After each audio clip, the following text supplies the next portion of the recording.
তা তো একটু হয়। তাহলে তারপর কি হয়েছে সেই দেখো। দেরি হচ্ছে দেখে মিথ্যে কব না, রাগে পড়ে অনেক বাজে বাজে কথা কইছি। মালিকের সামনে কইলে?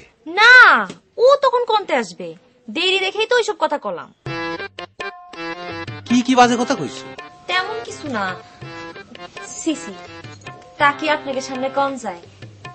তবু আমি কই, সত্যি কথাই তো করছি, সবসময় সত্য কথাই কওয়া ভালো।